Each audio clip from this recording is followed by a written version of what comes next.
Press on this third day of December 2018. It's time for us to look at what's making headlines on the dailies before you set out to get yourself a copy. And I'll introduce the panel that we have here this morning to look through the dailies and also later on look at the way it is. And to my extreme left, I am joined by Michael Agwanda, who's a governance consultant. Thank you for joining us this morning. Thank you very much. Hope you had yourself a good weekend. Sure I did. Okay. We're also joined by Ambrose Weda, who is a lawyer. Thank you for joining us, Weda.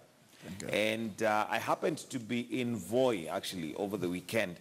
And I must say that quite a number of people from Voi enjoy your contribution to the program. And I got some who said that I should pass on their salam. So let me be, diligent and do that.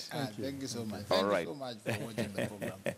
All right, as of course, Standard Group now celebrates 100 years. But looking at the dailies this morning, we have the Standard, and the headline is why boarding in schools may end. And this is a radical proposal that has been given by a team set up by the Ministry of Education that proposes to abolish boarding in primary schools to allow parents better monitor their children. Remember, not too long ago, we had a number of incidents where school children were caught on the wrong side of the law. Not to mention that these are sometimes even minors who really cannot be arrested or anything like that. But of course, there's been the big question of whether parents are delegating their God-given responsibility to schools, and schools possibly are not able to manage that responsibility fully, which has brought about this proposal as to whether boarding schools should be banned. I know whether you are one who's involved in matters education, being chairman of several schools and, having dealt with schools. Is this the way to go? I think these people do not, first of all, they are talking about ending boarding primary schools. The percentage of children in boarding primary schools is less than 20% of all the children. So it means the parameters they use are totally wrong. Secondly, the problem is not the boarding primary school. The boarding primary schools are good. I also send my children to boarding at class 6, 7, 8, mainly out of choice. They ask you, do you want to go? And they prefer to go. Even last KCP, I had a son who did class 8 from a boarding Moi primary school, Kabrak. He got 432. The advantages, it's not about discipline. The indiscipline we see, as much as we want to blame it on parents, we should blame it on, how do we call it, the models we see. The leaders, these leaders we have, they are our role model to our children. And our children see them drunk on TV. Senior leaders in this country, drunk and talking and disorderly and whatever. Our children see them insulting each other. The kind of misbehavior that this is what you see now the children of Ambira coping. Some of these children. So if we are going to address the problem of indiscipline, it is not about boarding schools. It is about ourselves changing so that we can ask our children, can you emulate? Can you copy? Can you do what I do, not what I say? Do what I do. And when our leaders were to do that, the children will say, it is actually very good to smoke, to drink, and you see senior leaders on TV addressing national issues. Inebriated and wobbling and whatever. So I think what they came up with is not, in my view, the best in the circle. It's not the failure of the parents. Right. Boarding schools are there the world over. And they have done a good job over the years. And in some instances, they work. Michael Agwanda, one of the concerns that I raised, some of the concerns raised in boarding schools, is the fact that children tend to misbehave in some cases.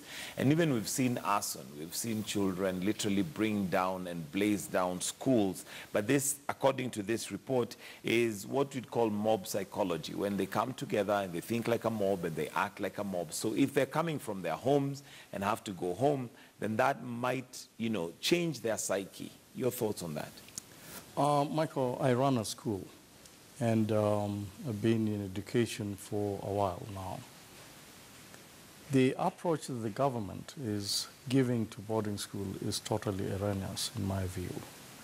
Boarding school will never end, and I think we are, as a nation, trying to legislate on issues that some of them will never make sense and will never see the light of the day. And so I see this is dead on arrival. It's not going to happen in this country that will not have boarding school. Boarding schools have operated. However, when you say that parents have sort of neglected their responsibilities and given it to teachers, there are parents that have done that. But that is not a percentage that we can generalize and say as a nation we've actually abdicated our responsibility against our children, and so we are sending them to teachers to discipline them, to take care of them. There are, however, some parents that have done that are not able to deal with their parental responsibility. But that's not a percentage that you can generalize the entire country and say this is what is happening. And secondly, I will say that discipline in this country is manageable. Manageable in the sense that if teachers, the head teachers, the class masters and the boarding masters will only listen to the concerns of the children, the things we raise, and address them immediately, we will not be seeing the kind of situations we are seeing again. And the reason why I say that is we've all gone to school. There are some teachers that are so military, they are so militarized in their thinking that a child will never say anything that will change their mind. This is a society, basically, where you're finding even kids my son is in class 3, and sometimes he tells me things that I really don't know about, and he says, where did you get this? Oh, I've read it somewhere, and he brings it home. Now, if a parent does not read, if a parent does not go into the internet, if a parent does not read newspaper and a teacher update himself with the current happening, and then the child comes and says, but this is happening in this country, and you look at that child and you say, well, how did you get there? And then victimize that child on the basis of what he or she knows. Then you'll run into the indiscipline. The teachers have to change their way of addressing the children, addressing the problems and the challenges that the children have in this boarding school. If that is done, we will not be seeing the kind of an arrest that we've been seeing in boarding school. But how many of those boarding schools have been, banning the dormitories and such? Why can't we specifically investigate these teachers and say, what is the best way to deal with these kids in this environment? Again, I say this, in many countries, and especially in the West, boarding schools mostly are meant for military kids who are, their parents keep on traveling from one place to the other. It's meant for religious organization. For example, Christian schools will have a boarding school and say, okay, if you really want your children to be in a Christian school where the Bible is taught and the tenets and the doctrines of Christianity is taught, then bring them here. Then people will make those choices and say, I don't want to take my child to a public school, but I'll take my child to a boarding school for that reason. Now, it was not meant for all, but this country, as you can see, we are being made to believe that it's only a boarding school where children can do well. I remember Kisumu boys, for example, that was a day school. Kisumu girls, that was a day school. Kisumu day, that was a day school. And those schools were doing extremely well. And then suddenly somebody says, oh, we will have Form 4s, no, Form 5s. It began by Form 5s and Form 6. You will now board. And then it got to Form 4. And then now, everybody is boarding. This is a cash cow for head teachers. They want boarding school even where boarding school is not supposed to be, so that they can get more money and they can use that money however they wish. And that was actually one of the concerns that they had in terms of school fees. Yes, Let me just add something. I think these people do not realize that almost half of this country are nomadic and very remote. If you go to the whole of Turkana, Samburu, northeastern Kenya, children would not have occasion to go to school if they were day scholars, because a school is about 100 kilometers away. That is why the missionaries and other NGOs have established boarding schools, so that even if their parents are roaming around and doing all sorts of cultural cutting here and cutting there, these children have an occasion to go to. So when people come out and then they see this is where the problem is, I really don't know what they were smoking, because our major problem in school today is the teacher-student ratio. You'll find big schools have very few teachers, very few, and small schools have no teachers. And the other question, of course, is the congestion that we see just by virtue of the number of children vis-a-vis, for instance, if we look at the urban areas. In this day and age, if you, not too long ago, I was in Meru, and I was surprised at the amount of traffic that they have even in rush hours. How will these children even get to school on time? The reason why we see very small toddlers sometimes trying to get to school very early is purely logistical, traffic jams. Agwanda, is this something? And then the other question, of course, is whether some of these ideas are thought through. When we look at the 844 system, it seemed to have just been thrown right there. Let's try it and, you know, experiment with the children. Now we have a new system that's coming. Again, now we're saying let's get rid of boarding school. Do we give enough thought to think through the whole thing before we actually try and implement?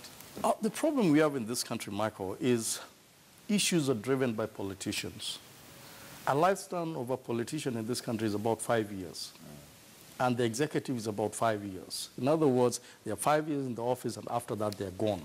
But what happens in this country, which is quite unfortunate, is every CS or every minister that comes, he wants to make changes so that those changes can also be funded hugely. And so they rush into things without giving them a career guideline and a career research that is over a span of period that goes beyond their tenure.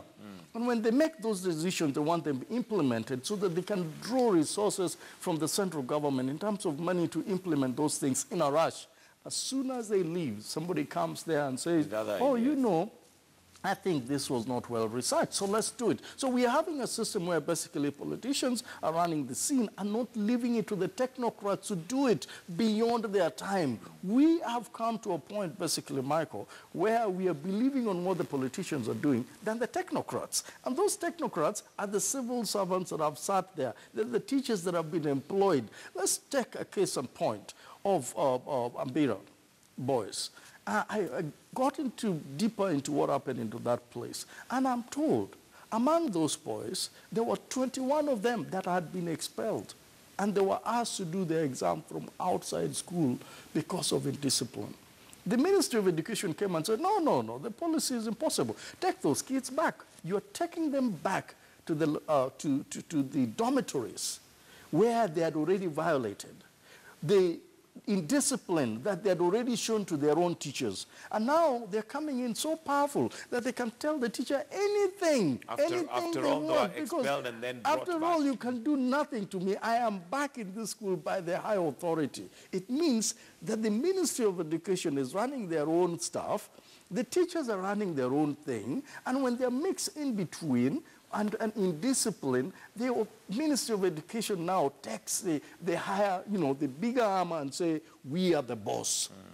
Now, the Ministry of Education are not the teachers in that school. The teachers in that school stand a better chance to know that this child cannot be brought in here. So when they got this surprise from these kids, who do you blame in that case? We are blaming a system, basically, where things are made in Nairobi. TSC makes decisions in Nairobi. Ministry of Education makes decisions in Nairobi, and then bang, they bring it down. And when they bring it down with a bang. I think, if you look at Sosion, has complained several times that the policies the Ministry of Education are bringing around and insisting that teachers must implement are never thought through, and they're never discussed by the implementers. And so that is a problem of education system in this country, where you have so many bosses and then the implementers are the same people. You bring them all these rules and regulations for them to do. You've not added counselors in these schools. Remember, when we took flogging out of school, Mike, and I say this again, when we took flogging out of school, what did we replace it with? We replaced it with the very teachers that were there before. We replace it with the very teachers that have never been trained on counseling. We replace it with the very teachers. In fact, if anything, as Mr. Weda said, even lesser teachers with more children. In other nations where discipline is actually taken care of well, they will have a counselor. And in fact, in some schools in America, they will also have a police force in that school. It means if a counselor can't help you, remember that the teacher is already out of this equation. If a counselor can't help you, then we probably need to take you to somebody else who will be able to help you. All right.